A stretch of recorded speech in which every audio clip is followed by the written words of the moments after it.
What's up everyone? Welcome back to the channel. This is day 32 of our 100 days commerce masterclass for class 11 और इस week में बच्चों हम celebrate कर रहे हैं द बिजनेस स्टडीज वीक और हमारा टारगेट भी है हमें 4 से 5 चैप्टर इस वीक में कंप्लीट करने हैं।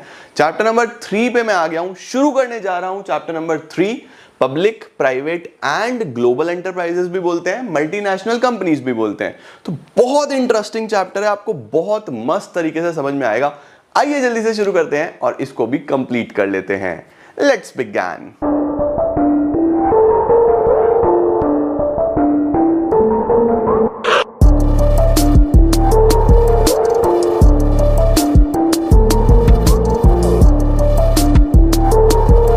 स्टार्ट करते हैं बच्चों। सबसे पहले चैप्टर का नाम का मतलब समझ लो, है ना। देखो लिखा हुआ है public, private and multinational companies. देखो बच्चों, हमने चैप्टर नंबर 1 की शुरुआत करी जहां पे हमने बिजनेस का मतलब समझा, जहां पे हमने ये समझा कि बिजनेस किस तरीके से होता है, किस किस रिस्क से होके गुजरता है, कौन बिजनेस कर रहा है, कौन प्रोफेशन में है, कौन एम्प्लॉयमेंट में है, कितनी एक्टिविटीज हो सकती हैं, काफी सारी चीजें पढ़ी। देन चैप्टर नंबर 2 में हमने पढ़ा कि अगर आपको as a private entrepreneur business बनाना है तो कितने फॉर्म में आप बना सकते हो। आप एक सोल प्रोप्राइटरशिप बना सकते हो, आप पार्टनरशिप बना सकते हो, आप कंपनी बना सकते हो, एचयूएफ बना सकते हो, कोऑपरेटिव सोसाइटी बना सकते हो। बट सर, सरकार भी तो धंधा करती है। तो सरकार कैसे करती है? गवर्नमेंट भी तो ऑर्गेनाइजेशंस चलाती है। हम बहुत सारी गवर्नमेंट कंपनीज देखते हैं, हम बहुत सारी मल्टीनेशनल कंपनीज देखते हैं जो एक से ज्यादा नेशन में है। हम रेलवेज को चलता देखते हैं, रेलवे भी तो पैसा कमाता है। हम एलआईसी को चलता देखते हैं। तो ये सरकारी कंपनियां कैसे चल रही हैं, ये कौन सा फॉर्म है, वो सब बच्चों हम यहां पे पढ़ने वाले हैं। तो एक इकोनॉमी में मेरे प्यारे नालायकों 2 सेक्टर्स ऑपरेट करते हैं। एक होता है प्राइवेट सेक्टर, जो कि हम जैसे लोगों का है, जो प्राइवेट इंडिविजुअल्स हैं, जो प्राइवेटली काम कर रहे हैं, जिनको सरकार से कोई मतलब नहीं है। और एक होता है गवर्नमेंट सेक्टर, जो पब्लिक को अकाउंटेबल है, जिसका मोटिव ही सोशल वेलफेयर है, जिसको जनता के हित के लिए ही काम करना है ना। तो अब ये जो दोनों सेक्टर्स हैं, ये मिलजुल के इंडिया जैसी इकोनॉमी में काम करते हैं। इंडिया एक ऐसा इकोनॉमी है जो ना तो प्राइवेट डोमिनेंट है ना गवर्नमेंट डोमिनेंट है। इसके अंदर दोनों हाथ मिला के चलते हैं। You will see private schools, you will see public schools, you will see private colleges, you will see public colleges, you will see private hospitals, you will see public hospitals, you will see private companies, you will see public companies, government companies. तो बहुत सारी चीजें देखने को मिलती हैं बच्चों। तो जब भी हम देखते हैं कि प्राइवेट इंडिविजुअल्स, तो वो 5 फॉर्म बना सकते हैं जो हमने पिछली क्लास में पढ़े। अब सरकार कैसे काम करता है, उसके फॉर्म्स को हम यहां पे पढ़ने वाले हैं। तो पहले प्राइवेट सेक्टर एंटरप्रेन्योर्स क्या क्या बना सकते हैं, ये चीजें हमने पढ़ी। Sole proprietorship, partnership, joint Hindu family business, cooperative society, companies. अब कंपनीज अगर मेरे देश में है तो सिर्फ कंपनी, एक से ज्यादा देशों में है तो मल्टीनेशनल कंपनीज। इनको भी हम डिटेल में पढ़ेंगे अभी इसी चैप्टर में।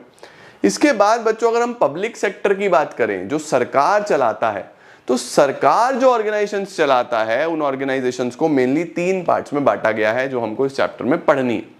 कौन सी 3 ऑर्गेनाइजेशंस हैं वो? डिपार्टमेंटल अंडरटेकिंग, ठीक है, स्टैट्यूटरी कॉर्पोरेशंस, गवर्नमेंट कंपनी। कौन कौन सी हुई? Departmental undertaking, statutory corporations, government companies. इन तीनों को डिटेल में पढ़ेंगे और चैप्टर मेजॉरिटी समाप्त हो जाएगा 80%। 20% छुटर पुटर कुछ चीजें और हैं, वो अलग से पढ़ेंगे, बट पहले ये अच्छे से निपटाओ, ठीक है। तो स्टार्ट करते हैं बच्चों। सबसे पहले जो भी पब्लिक सेक्टर एंटरप्राइजेस होती हैं, उनको हम किस तरीके से आइडेंटिफाई करें कि ये पब्लिक है। सबसे पहले तो ये समझो कि इसके अंदर मेजर रोल सरकार का होगा।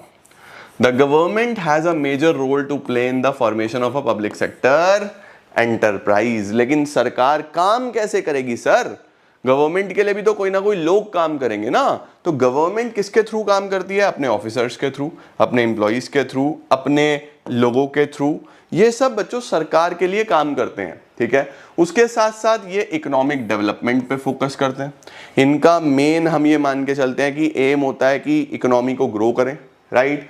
उसके साथ साथ these are owned by the public and are accountable to the public. भाई जवाब देना पड़ेगा जनता को। अब जैसे रेलवेज अगर कुछ गड़बड़ कर रहा है तो पार्लियामेंट में इस बात पे सवाल उठेगा कि रेलवे ऐसा क्यों कर रहा है ना। तो ये लोग पब्लिक को अकाउंटेबल होते हैं। उसके साथ साथ ये किसी भी फॉर्म ऑफ ऑर्गेनाइजेशन का बन सकते हैं डिपेंडिंग ऑन किस तरीके की रिक्वायरमेंट है। सर कौन सा फॉर्म होता है? 3 फॉर्म है, DUSCGC, departmental undertaking, statutory corporations, government companies. अब देखो बच्चों, डिपार्टमेंटल अंडरटेकिंग किसको बोलेंगे?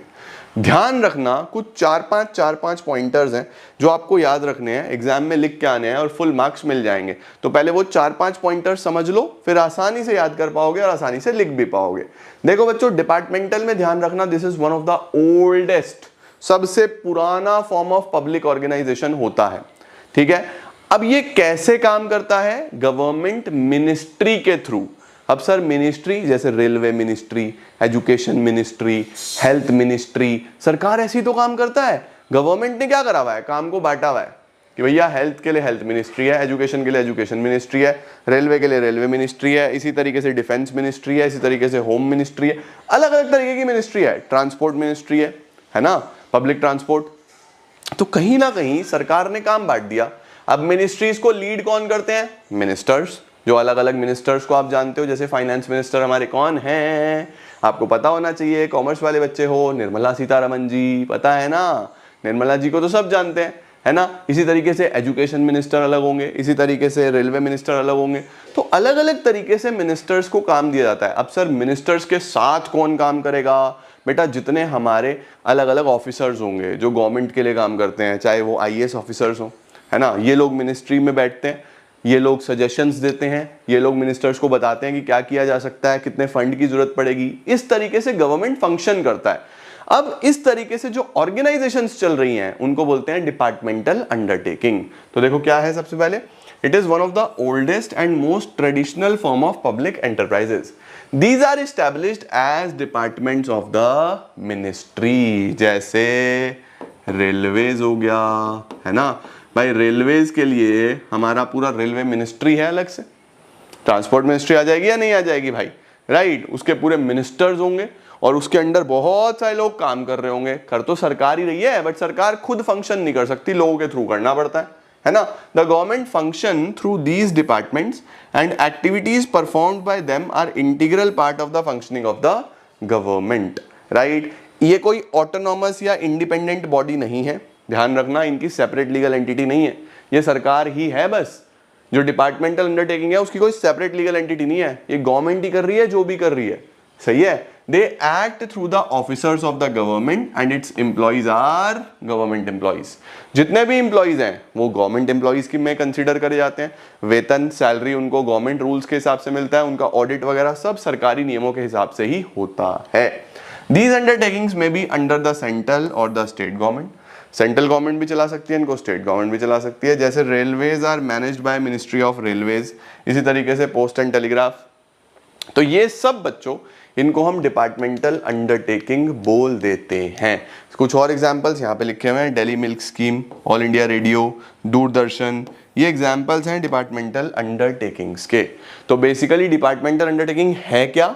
सरकार का काम है, जो सरकारी विभाग कर रहे हैं, विभागों को नाम दिया गया मिनिस्ट्रीज। मिनिस्ट्रीज को लीड कौन करते हैं? मिनिस्टर्स। मिनिस्टर्स के थ्रू काम कौन करते हैं? ऑफिसर्स। ठीक है, और अकाउंटेबिलिटी किसकी है? इनकी है जनता की तरफ, जनता सवाल पूछेगा। ये सबसे पुराना फॉर्म है, इनके एम्प्लॉइज सारे गवर्नमेंट एम्प्लॉइज कहलाते हैं। ठीक है बच्चों, परफेक्ट। देखो फीचर्स क्या होंगे ये आपको याद रखने हैं। क्या क्या? They are accountable to the ministry since their management is directly under the concern ministry. अगर डिपार्टमेंट कुछ भी गड़बड़ करेगा तो मिनिस्ट्री सवाल पूछेगी, पार्लियामेंट में जनता भी सवाल उठा सकती है।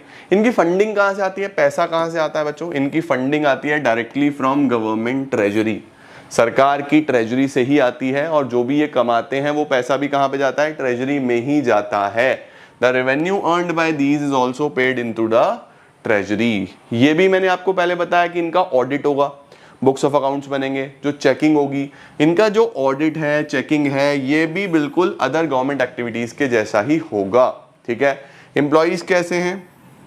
गवर्नमेंट सर्वेंट्स हैं and their recruitment and conditions are same as that of other employees. जो डायरेक्टली गवर्नमेंट के लिए काम करते हैं सेम वैसे ही होता है।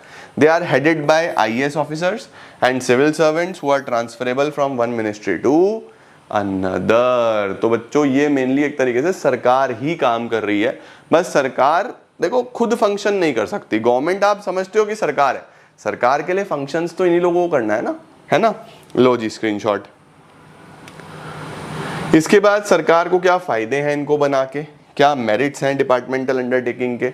सबसे पहला मेरिट क्या होगा बच्चों, भाई साहब ये है इसका मेरिट कि these enterprises facilitate the parliament to exercise effective control. Basically क्या हो सकता है, पूरा प्रॉपर कंट्रोल बनाया जा सकता है ओवर देयर ऑपरेशंस। इसका मतलब क्या है कि देखो सरकार को अगर फंक्शन करना है, सरकार किसके लिए काम कर रही है, पब्लिक के लिए।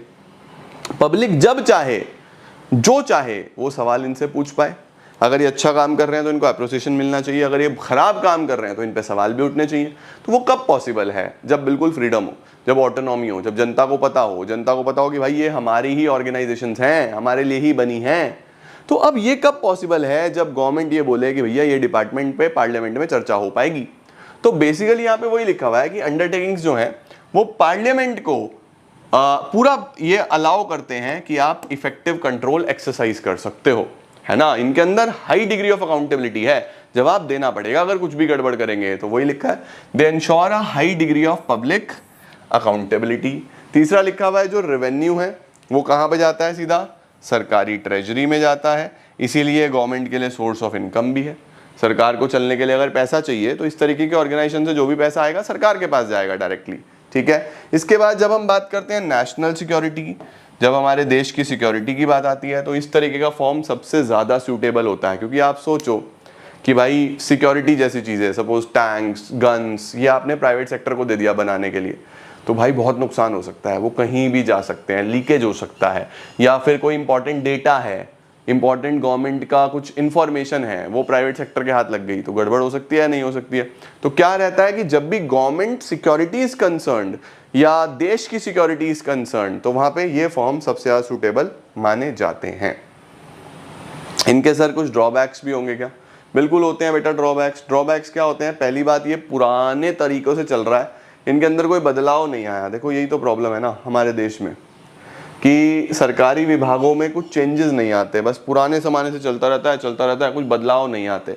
बहुत ज़्यादा रिजिडिटी होती है, यानी एक बार जो चीज़ बना दी, वो चेंज नहीं हो रहा सालों साल, कोई चर्चा ही नहीं कर रहा उस पर। तो वही सारी चीज़ें हैं कि एक तो it fails to provide flexibility, इनके अंदर फ्लेक्सिबिलिटी नहीं होती, बस जो बन गया वो बन गया, वही चल रहा है ना। एम्प्लॉयज़ जो हैं वो अलाउड नहीं होता उनको कि आप अपने खुद के इंडिपेंडेंट डिसीजंस लो, यानी उनको हर चीज़ के लिए मिनिस्टर्स के ऊपर डिपेंडेंट होना पड़ेगा। अगर कोई अच्छा सजेशन भी है और मिनिस्टर जी को अच्छा नहीं लग रहा तो वो कुछ नहीं हो सकता, कुछ नहीं कर पाओगे आप, है ना। ये प्रॉब्लम है। ये एडवांटेज नहीं ले पाती बिजनेस अपॉर्चुनिटीज़ का। क्यों नहीं ले पाती, क्योंकि जो ब्यूरोक्रेट्स हैं वो ओवर कॉशियस होते हैं, कंजर्वेटिव होते हैं। उनको डर लगता है कि भाई साहब कुछ भी गलत होगा अगर तो हमारे ऊपर ना आ जाए चीज़ें, ये तो हमारे ऊपर आ जाए क्योंकि चला तो हम ही रहे हैं। तो रिस्क नहीं लेते क्योंकि अल्टीमेटली अकाउंटेबिलिटी है ना, फंस जाएंगे। अब रिस्क तो लेना पड़ेगा यार, बिजनेसेस इतने ग्रो करते हैं, रिस्क लेके ही तो ग्रो करते हैं, है ना। ये ऑर्गेनाइजेशन इनसेंसिटिव होती है कंज्यूमर नीड से and do not provide adequate services to them. ये बहुत ज़्यादा जनता को सर्विसेज भी प्रोवाइड नहीं कर पाती। अब आप सोचो कि रेलवे दिख नहीं रहा उनको कि जनता रेल में ठूस ठूस के जा रही है, तो एक्स्ट्रा रेल चलाओ या पटरियां बनाने का प्रावधान करो, ऐसी जगह तक रेल को लेके जाओ जहां पे लोग परेशान हैं। सब दिखता है ना, काम कोई नहीं करता। क्यों नहीं करता, क्योंकि अल्टीमेटली वो चीज़ पता है कि सिस्टम का पार्ट है, सिस्टम तो ऐसे ही चलेगा, अगली बार वोट कैसे मिलेगा। तो बहुत सारी ऐसी चीज़ें हैं बच्चों जो अंदर अंदर नुकसान वाली चीज़ें हैं। There is a lot of political interference. देखो पॉलिटिकल इंटरफेरेंस बहुत ज़्यादा रहता है, रेड टेपिज्म रहता है। रेड टेपिज्म का मतलब होता है डिले होना चीज़ों में, डिले इन डिसीजंस। बहुत ज़्यादा रेड टेपिज्म रहता है डे टू डे ऑपरेशंस में, and no action can be taken unless it goes through the proper channels of authority. तो ये सब बच्चों इसके डीमेरिट्स हैं, और सरकारी विभागों में ये सब होता है, ये आप समझते हो, है ना। तो ये हमारा सबसे पहला फॉर्म ऑफ बिजनेस होता है जिसको हम क्या बोलते हैं, डिपार्टमेंटल अंडरटेकिंग्स। दोबारा से की पॉइंटर्स एक बार बता दूं, ओल्डेस्ट है, ये एक्सटेंशन है मिनिस्ट्री का ही, सरकार का ही, मिनिस्ट्री के थ्रू काम करते हैं। इनके ऑडिट अकाउंटिंग सारी गवर्नमेंट रूल्स और रेगुलेशंस के हिसाब से होगी। इनकी जितना भी ये पैसा कमाएंगे वो ट्रेजरी में जाएगा, और जो खर्चा करने के लिए इनको पैसा चाहिए ट्रेजरी से ही आएगा। उसके साथ जो इनके एम्प्लॉइज हैं वो गवर्नमेंट एम्प्लॉइज हैं, उनके terms and condition, service condition सब सरकारी कंडीशंस के हिसाब से चलेंगे। तो ये 5-6 पॉइंटर्स अगर आप डीयू में लिखाते हो, डिपार्टमेंटल अंडरटेकिंग में लिखाते हो, तो आपको पूरे पूरे नंबर मिल जाएंगे नालायकों। ठीक है, अब दूसरा फॉर्म कौन सा आएगा? Statutory corporation. अब इसके कुछ की पॉइंटर्स देखो। देखो बच्चों, स्टैट्यूटरी शब्द कहां से आ रहा है? स्टैट्यूट से आ रहा है। स्टैट्यूट का मतलब होता है एक्ट। स्टैट्यूटरी जो शब्द है ये स्टैट्यूट से आ रहा है, जिसका मतलब होता है एक्ट, कि कहीं ना कहीं एक ऐसी ऑर्गेनाइजेशन जिसको एक एक्ट कंट्रोल करे। अब अगर आपको चार्टर्ड अकाउंटेंट बनना है तो चार्टर्ड अकाउंटेंसी जो कोर्स है वो एक पूरा बॉडी चलाती है, जिस बॉडी को पार्लियामेंट से पावर्स प्रोवाइड हुई हैं। उस बॉडी का नाम है ICAI, institute of chartered accountants of India. ICAI power में कैसे आता है? ICAI एक्ट के थ्रू। तो जब भी कोई ऐसा ऑर्गेनाइजेशन जिसके टर्म्स कंडीशंस कैसे चलेगा, वो एक एक्ट डिफाइन करता है, और वो एक्ट कहां से पास हुआ है? पार्लियामेंट से। उसको एक सेपरेट स्टेटस मिला है। डीयू में सेपरेट लीगल एंटिटी नहीं होती थी, इसमें सेपरेट स्टेटस है। डीयू के अंदर पैसा ट्रेजरी से आता था, इसके अंदर पैसा ट्रेजरी से नहीं आता। इसको खुद अपना पैसा अरेंज करना है, खुद कमाना है, खुद खर्चा करना है। तो ऐसे ऑर्गेनाइजेशन को जिसको अलग एक्ट से पावर्स मिली हो, पार्लियामेंट से एक्ट पास होकर बना हो, उसको बोलते हैं स्टैट्यूटरी कॉर्पोरेशन। तो statutory corporations are public enterprises brought into existence by special act of the parliament. Act ही उसके पावर, फंक्शन, रूल, रेगुलेशन सब डिफाइन करता है। It is a corporate body. Corporate body का मतलब है कि सेपरेट लीगल एंटिटी है। ये डीयू की सेपरेट लीगल एंटिटी नहीं थी, इसकी सेपरेट लीगल एंटिटी है। ठीक है, created by legislature with defined powers and functions and is financially independent. Very important. Departmental undertaking financially independent नहीं था, डिपेंडेंट था ट्रेजरी के ऊपर, सरकारी संपत्ति के ऊपर, है ना। ये इंडिपेंडेंट है with a clear control over specified area. It is a corporate person and has the capacity of acting in its own name. इसके एग्जाम्पल्स में क्या क्या आ सकता है? RBI आता है, SBI आता है, LIC आता है, एम्प्लॉई स्टेट इंश्योरेंस कॉर्पोरेशन आता है, oil and natural gas corporation आता है। ये सब बच्चों हमारे स्टैट्यूटरी कॉर्पोरेशंस होते हैं। तो डिपार्टमेंटल में और स्टैट्यूटरी कॉर्पोरेशन में जमीन आसमान का फर्क है, तो कंफ्यूज बिल्कुल भी मत होना। ओके, देखो इसके फीचर्स चेक करो। सबसे पहले इसके एम्प्लॉइज गवर्नमेंट एम्प्लॉइज नहीं हैं, ध्यान रखना। The employees of these enterprises are not government employees. ये सरकारी एम्प्लॉइज नहीं है, डिपार्टमेंटल अंडरटेकिंग के होते थे। दूसरा, it is not subject to same accounting and audit procedure as applicable to government. इसका ऑडिट, अकाउंटिंग अलग से होगी, इसका सरकारी अकाउंटिंग, सरकारी ऑडिट से कोई लेना देना नहीं है। ये एंटरप्राइज इंडिपेंडेंटली फाइनेंस्ड है, इसका गवर्नमेंट ट्रेजरी से कोई भी मतलब, कोई भी लेना देना नहीं है। ये एक बॉडी कॉर्पोरेट है, रजिस्टर्ड है, अपने नाम से कॉन्ट्रैक्ट कर सकता है। डीयू में ऐसा कुछ नहीं था, एंटर कर सकता है कॉन्ट्रैक्ट में, कोई इसको केस कर सकता है, ये किसी के भी केस कर सकता है। ठीक है, उसके साथ साथ ये होली ओन्ड बाय स्टेट होता है। The government has the ultimate financial responsibility and power to appropriate its profits. उसके साथ साथ ये सेटअप कैसे होता है? By special act of parliament, और एक्ट ही इसके पावर्स, फंक्शन सब कुछ डिफाइन करता है। डीयू में ऐसा कुछ भी नहीं था। तो डीयू यानी departmental undertaking completely different organisation है। Statutory corporation completely different kind of organisation है। इसका भी स्क्रीनशॉट लो, फिर आगे चलते हैं। डन। अब देखो सर, इसके क्या मेरिट्स होंगे? सबसे पहला, ये थोड़ा सा इंडिपेंडेंट है, तो अपने हिसाब से काम कर सकता है। They enjoy a high degree of independence in their functioning and high degree of operational flexibility. इसको थोड़ा सा फ्रीडम मिलता है अगर हम कंपेयर करें डिपार्टमेंटल अंडरटेकिंग से। फुल फ्रीडम तो इसको भी नहीं मिलेगा। देखो ये ध्यान रखो, सरकारी इंटरवेंशन इसमें भी रहेगा, फुल फ्रीडम इसमें भी नहीं है। लेकिन अगर डिपार्टमेंटल से कंपेयर करूं तो कंपैरेटिवली ज्यादा फ्रीडम है इसके अंदर। फंड्स इसके सेंट्रल बजट से नहीं आते, तो गवर्नमेंट इसके फंड्स के मामले में जनरली इंटरफेयर नहीं करती, क्योंकि पैसा खुद का कमाना है, खुद ही अरेंज करना है, तो सरकार फंड्स के मामले में इसमें इंटरफेयर नहीं करती। दूसरा, ये ऑटोनॉमस ऑर्गेनाइजेशन है, तो अपनी पॉलिसीज, अपने रूल्स खुद बना सकता है। इसके पास सरकारी नियमों को फॉलो करने का ऐसा कोई हार्ड एंड फास्ट रूल नहीं है कि इसको भी वही रूल बनाने हैं। ठीक है, ये वैल्यूएबल इंस्ट्रूमेंट होता है बेटा इकोनॉमिक डेवलपमेंट के लिए, हमारी इकोनॉमी की डेवलपमेंट के लिए काफी ज्यादा इनका कंट्रीब्यूशन रोल रहता है। तुम सोचो आरबीआई एसबीआई कितना इंपॉर्टेंट रोल प्ले करते हैं, है ना। परफेक्ट। इसके डीमेरिट्स क्या होंगे सर? सर क्या क्या नुकसान होंगे इस ऑर्गेनाइजेशन के?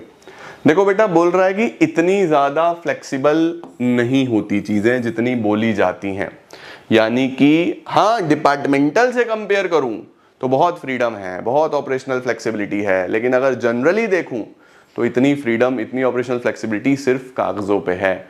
वर्किंग्स में हमें बहुत इंटरफेरेंस, बहुत पॉलिटिकल बर्डन, काफी सारी चीजें इसमें भी देखने को मिलती हैं। All actions are subject to many rules and regulations. जब पब्लिक के साथ डीलिंग है तो बहुत करप्शन चलता है बेटा, बोल रहा है यहाँ पे भी करप्शन। अब करप्शन तो हर सरकारी विभाग में आपको देखने को मिलेगा, तो करप्शन देखने को मिलता है। उसके बाद गवर्नमेंट और पॉलिटिकल इंटरफेरेंस, इसमें भी हमेशा रहा है और हमेशा रहेगा, राइट, क्योंकि सरकार इन्वॉल्व तो करेगी खुद को। उसके बाद गवर्नमेंट को एक has a practice of appointing advisors to the corporation board, this curbs the freedom of the corporation in entering into contract. सरकार क्या करती है, एडवाइजर अपॉइंट करके रखती है कि भैया तुम एडवाइस करो। अब कॉर्पोरेशंस में अगर कुछ अच्छा आइडिया है, कुछ सजेशन है, तो वो अपने आइडिया पे खुद काम नहीं कर सकते, एडवाइजर ही चीजें बताएगा, एडवाइजर के हिसाब से ही चलना पड़ेगा, तो ग्रोथ इसमें भी देखने को कम मिलती है। तो ये सारे बच्चों हमारे पास डीमेरिट्स आ जाते हैं किसके, स्टैट्यूटरी कॉर्पोरेशंस के। तीसरा हमारा कौन सा पार्ट आएगा, वो आएगा गवर्नमेंट कंपनी। अब सरकारी कंपनी क्या होती है बच्चों, प्राइवेट कंपनी पढ़ लिया, पब्लिक कंपनी पढ़ लिया, ओपीसी 1% कंपनी पढ़ लिया। गवर्नमेंट कंपनी की चर्चा करते हैं अगली क्लास में और चैप्टर भी हमारा समाप्त हो जाएगा। आधा चैप्टर मैंने आपको करा दिया।